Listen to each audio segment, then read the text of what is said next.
¿Qué tal, amigos? Tengan ustedes muy buenas noches. Los saluda Ricardo Monteagudo desde la ciudad de Lima en una nueva etapa a través de la señal descentralizadora de ATV Sur. Se empieza una nueva etapa en la televisión nacional y en la televisión regional. Nuestros mejores deseos, estimados amigos. Y bueno, continuamos con el programa. Tenemos como invitados en breves segundos al doctor Herbert Cuba. Con él vamos a hablar, por si acaso, también sobre temas vinculados a la problemática del Hospital Honorio Delgado en la blanca ciudad de Arequipa, justamente, donde hay gravísimos problemas, pero vamos a empezar hablando sobre los temas de la actualidad política nacional. Muy buenas noches, Herbert. Siempre es un gusto estar contigo en Hora 8. Muy buenas noches y un saludo a través tuyo a todos los televidentes. Bueno, Herbert, yo quisiera pedirte tu opinión sobre lo expresado por el presidente Ollanta Humala, los últimos comentarios del presidente Ollanta Humala, ¿qué te suscitan? A mí me parece que la exposición que ha hecho el presidente de la República el día domingo a los medios de comunicación ha sido una exposición clara, con una orientación estratégica contundente. Ha señalado cuál es el norte del gobierno, cuáles son las medidas al mediano y largo plazo que piensa aplicar en el país y en consecuencia ha marcado la cancha. Era aquello que reclamaba la población desde su presentación en la primera vez en el Congreso y no lo hizo. Tampoco lo hizo el Premier Lerner, recién luego de 100 días ha hecho un claro deslinde, contrario a lo que cree la gente, hace un deslinde ideológico muy importante. Contrario a lo que él mismo dijo ese día, que su tema no es ideológico, precisamente al contrario. Cuando te dicen que no hay ideología, es precisamente que ya abrazaron una ideología, que es la del pragmatismo, la ideología del liberalismo. Y todo lo que se ha señalado en su plan ha sido simplemente la orientación estratégica de continuar las reformas estructurales del país en el sentido que se venía ocurriendo, es decir, el continuismo. Y esto evidentemente con el sabor que te deja de un converso, es decir, que sus palabras tienen que remachar aquellos hechos que sus correligionarios no lo creían. Y es por eso que su mensaje suena a converso, es decir, a una persona que se ha dirigido abiertamente hacia lo que la población popularmente llama como derecha. Este es un primer esquema estratégico. El segundo es que ha dado un mensaje claro también en el sentido de las inversiones y sobre todo en los temas de los conflictos mineros. Él ha dicho claramente que los contratos que existen se tienen que respetar y esto es un indicador importante.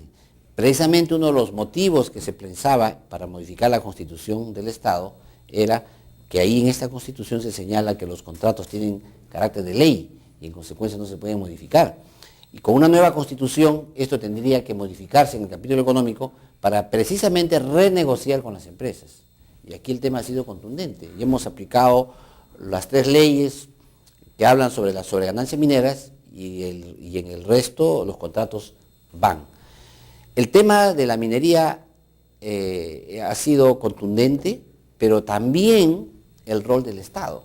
Ha dicho claramente que el rol del Estado tiene que ser subsidiario en la parte económica, que es lo que dice la Constitución actual, y además tiene que dedicarse a lo que es la inclusión social y la paz social, que debe ser la seguridad ciudadana. Y esto lo ha señalado con toda claridad. Es decir, recién estos primeros 100 días hemos tenido ya con mucha claridad la orientación estratégica. Ahora, ¿qué se espera de esto? Evidentemente un reacomodo de las fuerzas políticas al interior de Gana Perú en primer lugar. Y hemos visto cómo ya el mensaje ha sido claro de renuncia de la mega comisión de investigación de Javier Escanseco. Luego se ha visto también que ya la bancada lo ha separado a Omar Chejade.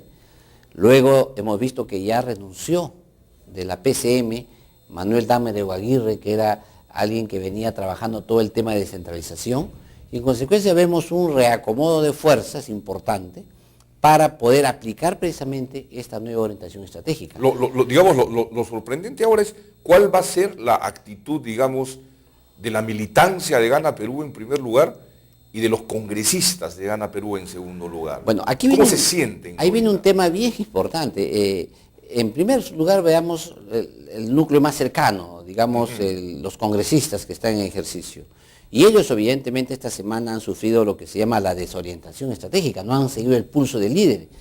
Ellos siguen, y lo hemos visto por ejemplo en el caso de Cajamarca, del caso de Conga, como congresistas de Gana Perú han estado atizando a la propia población para que se impida la minería, a pesar de que el premier Lerner dijo Conga sí o sí.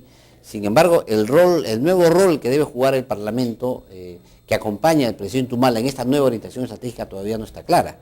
En consecuencia, ese es un primer remesón que evidentemente puede hacer que ocurra pues sin mayores consecuencias, que la gente sea muy pragmática y entienda que tiene que seguir a su líder. En otras palabras, se alinee. Se alinee, pero podrá haber por ahí algún disidente.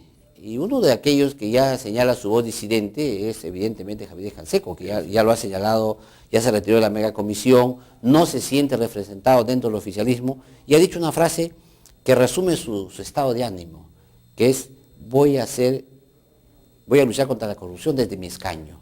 Eso es lo que está diciendo, ya no es de mi bancada, es de mi escaño, es decir, que con la bancada ha terminado. ¿Y el papel del señor congresista, ahora por Lima y antes por Puno, Johnny Lescano? ¿Qué comentario te suscita? Bueno, en el caso de Johnny Lescano, yo creo que él se sumó muy aguerridamente con el gobierno de Gana Perú. Ella era de los más entusiastas en la alianza esta de Gana Perú con la alianza parlamentaria. Más parecía un militante de Gana Perú que de Acción Popular, siendo secretario general de Acción Popular. Sin embargo, sus posiciones muy críticas a todo lo que significa la inversión, el sistema de economía moderno, y ahora con este retroceso, con este cambio estratégico del presidente Humala, él queda pues en la calle. O sea, él quería ser más papista que el Papa, pero ya no hay Papa. Sin juego, entonces se ha quedado sin casillo de juego y evidentemente parece ser que ni siquiera la comisión investigadora que se le había prometido la va a tener. En consecuencia, él también, y así como él, algunos otros congresistas que no eran necesariamente Gana Perú, sino eran congresistas aliados, van a tener que repensar este juego. Evidentemente quien debe estar muy contento en este tema es el presidente Alejandro Toledo, porque de alguna manera su partido sí está ocupando el espacio que ellos tienen, el espacio natural que ellos tienen, que era pues el centro derecha. Entonces, en consecuencia, yo creo que esa alianza le va a funcionar en la medida en que se mantenga esta orientación estratégica que parece ser lo que va a ocurrir.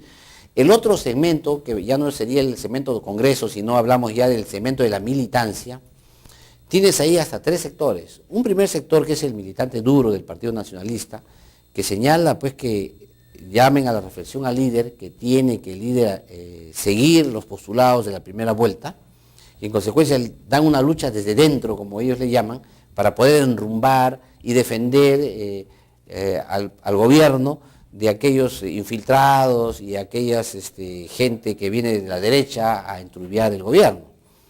El segundo sector, y estos van a seguir luchando ahí, pero el segundo sector va a ver que evidentemente sus acciones no se encuentran representadas ahí y evidentemente van a organizar nuevos espacios de la izquierda, que van a aglutinarse en otros sectores de la izquierda que existe, o que son remanentes, que son pequeños, pero van a ir ahí. Y un tercer segmento que de repente forman otra propia agrupación política. Me hacen señas, Henry, vamos a unos cortes comerciales, y había que indagar cuál será el papel también de la familia, de los hermanos, de repente de Ulises, de repente de Antauro más adelante. Vamos a unos cortes y regresamos. Estamos con el doctor Herbert Cuba. Volvemos.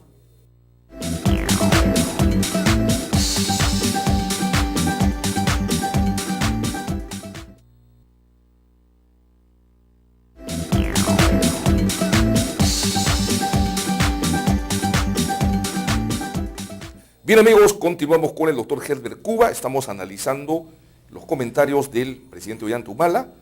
En buena cuenta, pues, el gobierno Herbert ya tiene el visto bueno de sectores empresariales como la CONFIEF, del mismo gobierno americano. Un dato curioso, por ejemplo, el ministro de Energía y Minas, cuando viajó a Cajamarca para el tema de la problemática con Minas Congas, no tuvo ningún reparo en regresarse en un avión de la empresa Yanacocha, dicho sea de paso, por ejemplo, ¿no? Ahora, la salida de Manuel Danver, por ejemplo, del Consejo de Descentralización es también recontrasintomática, ¿no? O sea, la pérdida de piso de Javier Díaz Canseco, en fin, el fortalecimiento, pese a las críticas que seguramente en el siguiente segmento le va a hacer Reinaldo Trinidad al ministro de Agricultura, cayó, quien se enfrenta a evidentes conflictos de intereses, ya nos da una pauta, como tú lo has explicado con meridiana claridad, de cuál es la orientación del gobierno, ¿no? Yo creo que lo que aquí habría que sumar a todo esto es que piensa la gente. Y el tema aquí sí es claro, contrario a lo que escuchaba hoy día en la mañana los comentaristas que creen que la aprobación del presidente es muy alta, yo pienso que todavía no es lo suficientemente alta. Tener un 59% de aprobación presidencial, a pesar de que tengas 15% que no sabe, no opina, no significa tener una alta aprobación. No nos olvidemos que en el año 91-92 Alberto Fujimori tenía 80% de aprobación. No nos olvidemos que gobiernos como el de Hugo Chávez y otros países gobiernan con aprobaciones superiores al 80%.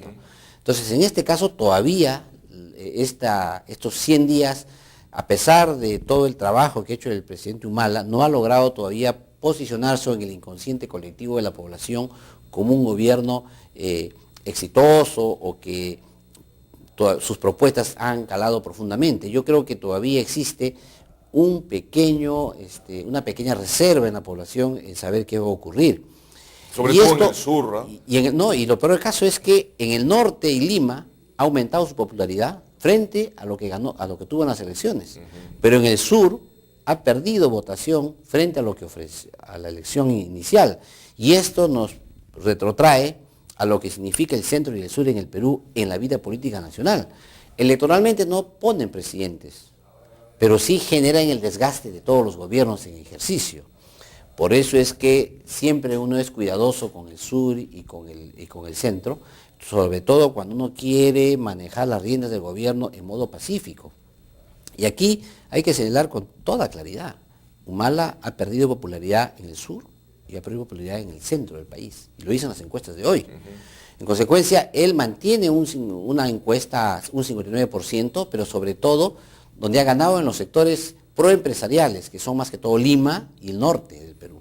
Entonces, esos sectores que siempre han votado más con los sectores de derecha, son los que le están dando hoy día más apoyo. Sin embargo, todavía se lo dan con retaseo, porque están todavía con el 59%. Dato curioso es que Nariño tiene 65%. Dato curioso digo, de repente por su reacción firme, rápida frente a la corrupción, que lo ha demostrado en reiteradas oportunidades, creo que le ha dado una mejor opción. Y el otro tema importante, el ministro de Economía, catalogado por todo el mundo como ministro de derecha, que es sucesor de lo que ocurría en la época del alanismo, porque él ha sido viceministro de Alan García, tiene una altísima aprobación. Un ministro de Economía que tenga 35% en el Perú es una muy buena noticia. O sea, normalmente los ministros de Economía son muy impopulares. Son los malos de la película. Así es. Entonces yo creo que la gente va captando esta reorientación estratégica del presidente Humala, que finalmente le va a significar el apoyo que él tanto busca. Sin embargo, todavía no se ha puesto en marcha en modo eficaz el tema de la inclusión social, que dicho de paso, la forma en cómo se enfoca ahora la inclusión social ya no es la forma en que la izquierda proponía, que era que el Estado interventor y es la única forma de generar empleo a través del Estado, formas populistas de hacer empleo, que es lo que planteaba la izquierda, sino se ha señalado la inclusión social, pero desde propuestas neoliberales, lo que significa que es algo interesante, lo que significa pues generar mecanismos de compensación y subsidio. Y a mí me ha quedado totalmente claro cuando el presidente del Consejo de Ministros, Salomón Lerner, señala que para Cajamarca, para Congas, se podría plantear un fondo de compensación para el daño por la minería. Esto es impensable, esto solamente lo puede plantear un neoliberal, ultra neoliberal, porque evidentemente que tú no puedes pensar en un fondo de compensación por daño, porque evidentemente lo que tendrías que proponer es que las poblaciones participen en las ganancias de las empresas. Tú no puedes decir solamente, oye, ¿sabes qué? Voy a producir al lado de tu casa vibraciones que se puede caer en tu casa. Así es que yo te voy a dar platita para que la arregles. Y yo lo lógico sería un momentito, si vas a dañar mi casa, mejor vamos juntos en el negocio y de tal manera que reparo mi casa y me gano alguito, que es la propuesta sensata para Congas. Es la inclusión social. Es la inclusión social, pero eso no lo plantea. Dice, no, un momentito, compensación social. ¿Y qué fue la compensación social? El discurso de Alberto Fujimori en el año 1991. O sea, ese tema me parece a mí sumamente interesante de analizar para darte cuenta que en realidad cuando hablamos nosotros crecimiento económico con inclusión social, estamos hablando un crecimiento económico dentro del modelo económico que vivimos y a su vez inclusión social, pero dentro del modelo, no bajo el esquema de la primera vuelta electoral, ni siquiera de la hoja de ruta de la segunda vuelta electoral, y eso está clarísimo, y eso lo ha planteado el presidente Ollantaytamala el día domingo. Yo creo que después de esta presentación ya queda claro a dónde vamos. Y ahora más bien, los sectores que siempre hemos defendido los derechos humanos, la inclusión social, la no discriminación, el tema de género, el tema de interculturalidad, la defensa de la interculturalidad, tenemos que estar preocupados. Tenemos que estar preocupados porque el signo del tiempo que se nos viene no va a ser necesariamente, en primer lugar, no hacer daño, en primer lugar, cuidar a la gente, sino va a ser, en primer lugar, crecimiento económico. Y en consecuencia, esa pequeña diferencia va a ser, evidentemente, que pronto tengamos algunas protestas y veremos, pues, cómo se desenvuelve económicamente o políticamente el gobierno para poder dialogar, conversar y llegar a buen puerto y buen entendimiento. Hecho concreto, no se sabe todavía qué va a ocurrir con la consulta previa de los pueblos. Tampoco uno se pregunta, ¿y por qué la ley ya aprobada de consulta previa a los pueblos no se aplica en Cajamarca? ¿Por qué Cajamarca tiene que ser la excepción este periodo si ya la ley está aprobada? ¿Por qué se demoran tanto los reglamentos? Son temas que la gente se pregunta y evidentemente las respuestas las ha dado el presidente Humala el día domingo. O sea, dijo, esta es mi orientación estratégica y el resto ya no majadeen, pues porque ya estamos en esta vía. Y además, modificar la Constitución a estas alturas sería, como él mismo lo dijo, polarizar el país. Entonces yo lo tengo claro, creo que la opinión pública también.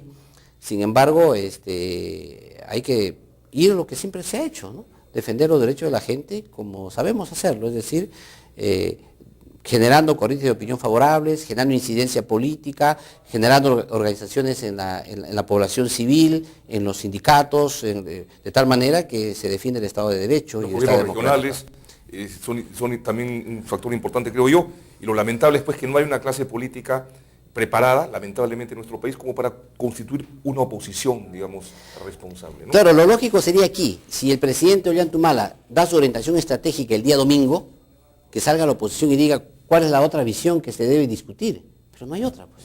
Entonces ahí queda como única posición y salvadora la posición que ha presentado el presidente Ollantaytamala. Muchas gracias, Herbert Cuba. Lamentablemente el tiempo nos ha ganado brevemente, Herbert, el tema del hospital de Arequipa, del Hospital Honorio Delgado. El tiempo nos ha ganado, por favor. Sí, yo quisiera aquí hacer una llamada de atención al presidente regional de Arequipa, a nuestro amigo Guillén, que tiene tanta sensibilidad en los aspectos filosóficos, que aterrice un poquito más en el tema del Hospital Honorio Delgado, que lo visite, que se dé cuenta que el hospital está atravesando una crisis enorme, no solamente una crisis moral, sino también una crisis económica y social y de liderazgo. En consecuencia, yo creo que ahí se necesitan grandes inversiones en primer lugar, pero sobre todo se necesita sanear bien la administración hospitalaria. No nos olvidemos que el Hospital Regional de Arequipa es macrorregional en sí, porque ahí acuden la gente de Tacna, de Moquegua, de Puno, ¿no?, de Cusco, porque Arequipa tiene pues un prestigio en esa área. Los médicos tienen un prestigio enorme en Arequipa, pero el hospital en estos momentos, como se ha señalado en reiteradas oportunidades y ahora más que nunca, se cae a pedazos. Y aquí quiero señalar a la gente, es que el presidente regional en el Perú es una isla. No tiene actualmente el marco legal para que sea fiscalizado por el Congreso. O sea, si el Hospital Honorio Delgado de Arequipa no funciona bien, lo que a los congresistas se les ocurre es llamar al ministro. Pero quien maneja el hospital regional es el presidente regional. Tú quieres invitar al presidente regional y la ley no te da potestad, salvo que sea para investigarlo, como comisión investigadora, pero no con un afán fiscalizador. Y en consecuencia, ese limbo es aprovechado por los presidentes regionales, sobre todo cuando incumplen, como en este caso en Arequipa, que se está incumpliendo con la salud, no puede ser fiscalizado ni por el gobierno central, ni por el gobierno, ni por el Congreso de la República. Y esto evidentemente es un vacío legal que tiene que subsanarse, pero mientras tanto, no podemos hacer otra cosa que decir al señor presidente regional, póngale usted el ojo al hospital de Arequipa y haga que ese hospital funcione adecuadamente, porque en estos momentos la población arequipeña sufre por una atención deficiente en su servicio de salud. Ok, muchas gracias, Herbert Cuba. Estaremos atentos a ese tema y gracias por el último aporte con relación a ese vacío legal que efectivamente lo comentaremos en próxima oportunidad. Muchas gracias, amigos. Regresamos, no se vayan, viene Reinaldo Trinidad para conversar sobre la actualidad agropecuaria en el país.